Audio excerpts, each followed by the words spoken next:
So, good day everyone. So, for now, I'm Jimelin Tan and I'm the center for today. So, before we will start of our new lesson, let's have prayer first. Lord, bless each and every student here. Well our teacher, as we embark on another day of learning. Please give us a clear minds and hope hearts so we can group that knowledge and lessons before us.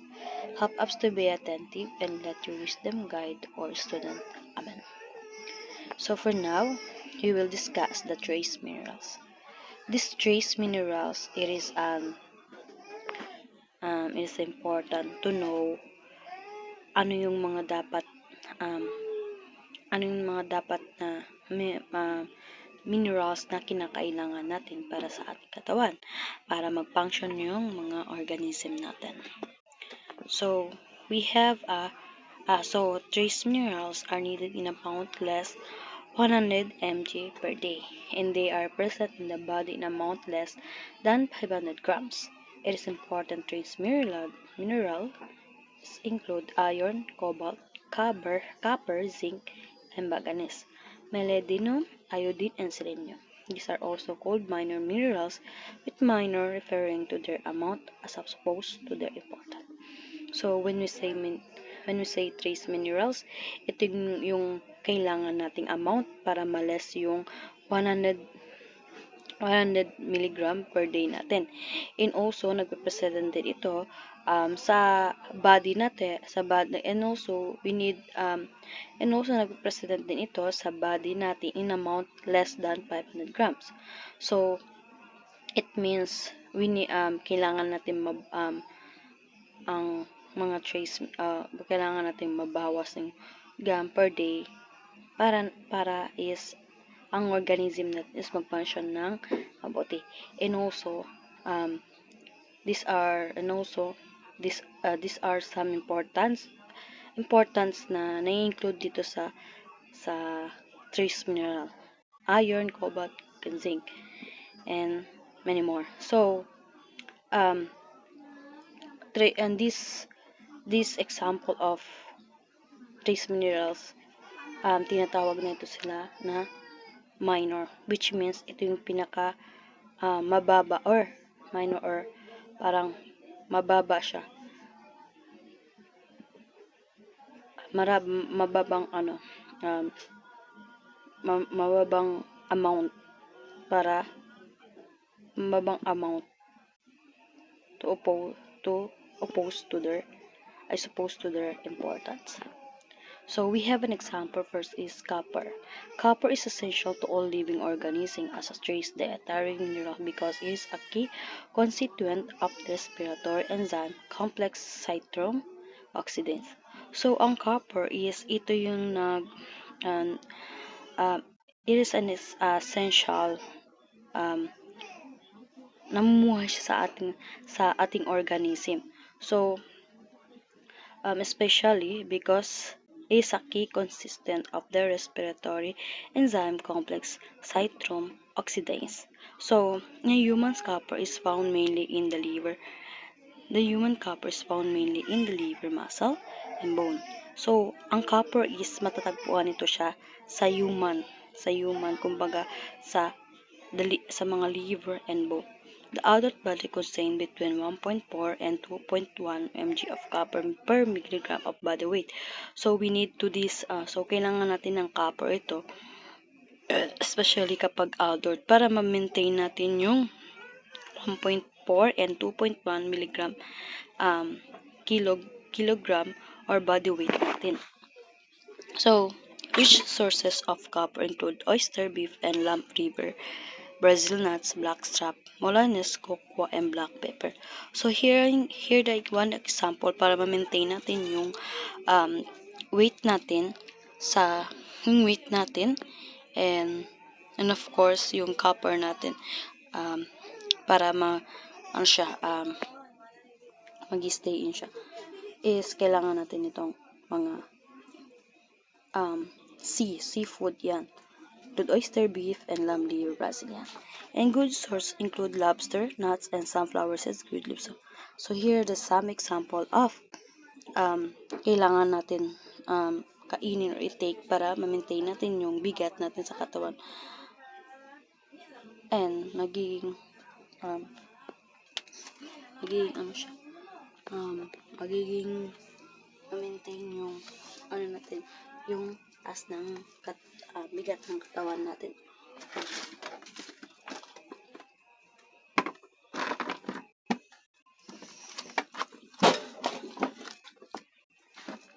So next is iodine.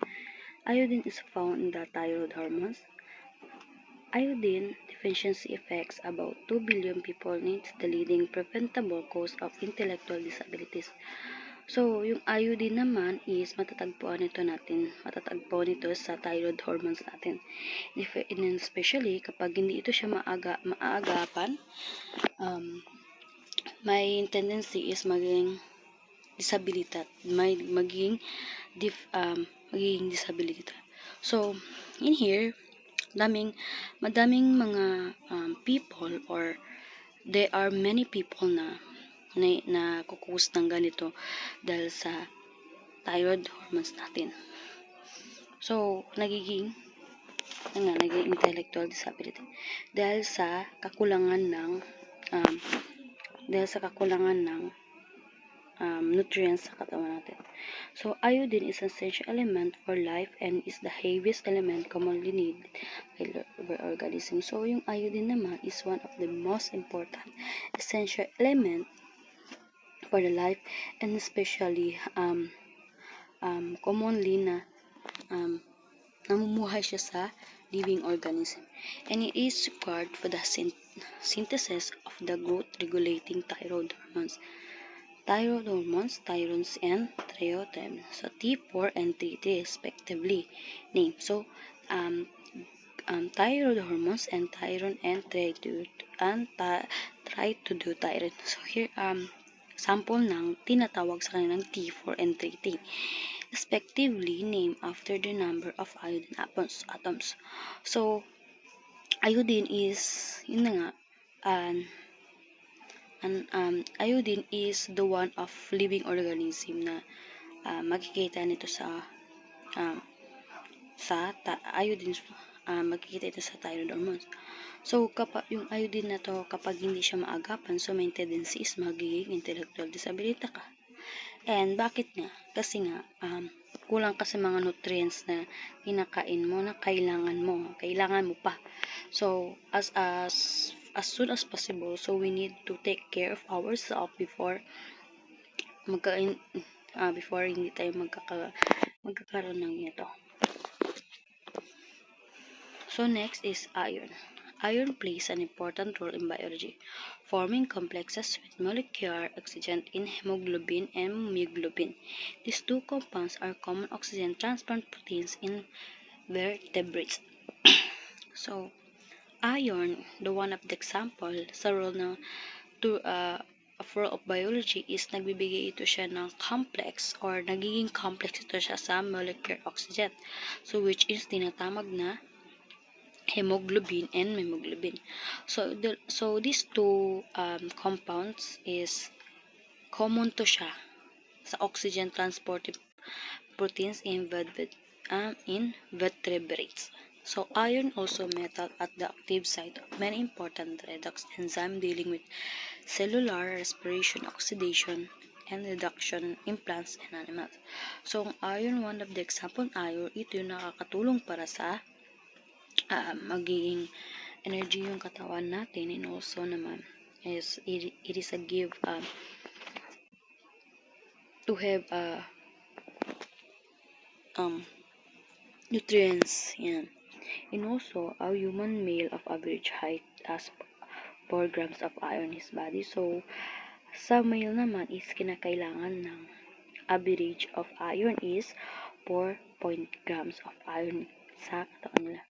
And female naman about 3.5 grams. So, ang lalaki is kailangan ng iron sa katawan nila is 4 grams. Ang babae naman is 3.5 grams.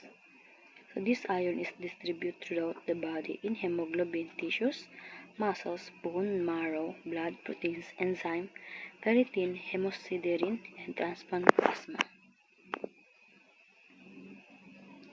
So that's all of my report, and thank you and God bless.